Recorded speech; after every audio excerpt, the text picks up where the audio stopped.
யார்கிட்ட பேசுங்க? ஒரு 5 நிமிஷம் பேசும். சரி பேசு. தனியா பேசுங்க. சரி தலையில எடுத்து பாஸ் அப்ப நம்ம காட்டியும் கொடுக்குறோம் கூட்டியும் கொடுக்குறோம் பாஸ். போய் பேசாம நீ என்கிட்ட ஆரம்பத்துல எனக்கு கேட்கறப்ப உன்னை என் பொண்ணு விரும்புறேன்னு சொல்லி கட்டி வச்சிருப்பேன். எப்பா கண்ணுக்குட்டிய மடக்க வந்தவன் பசுமை சேர்த்து ஓட்டிட்டு போயிடாம இருக்குதா? பழைய குக்கர்ல சோறாக்கி சாப்பிடறாலும் கேவலமானவனா அவன். எவ்வளவு பேர் பாப்பாங்க. என் பொண்ணுக்கும் அசிங்கம் எனக்கும் அசிங்கம். ஆரம்பத்திலே உனக்கு அறிவு இருந்திருக்கணும். இப்ப வருத்தப்பட்டு என்ன பிரயோஜனம்? சரி சரி. என்கிட்ட ஒரு பேச்சு என் பொண்ணுகிட்ட ஒரு பேச்சு பேசணுங்க.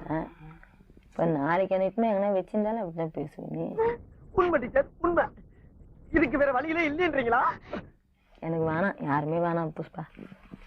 உன் முடிவை நீ பாத்துக்கோ, என் முடிவை நான் பாத்துக்கிறேன், அவ்வளவுதான். நாமங்கிற பேச்சுக்கே இடம் இல்ல. இந்த நிமிஷத்துல இருந்து நான் வேற நீங்க வேற.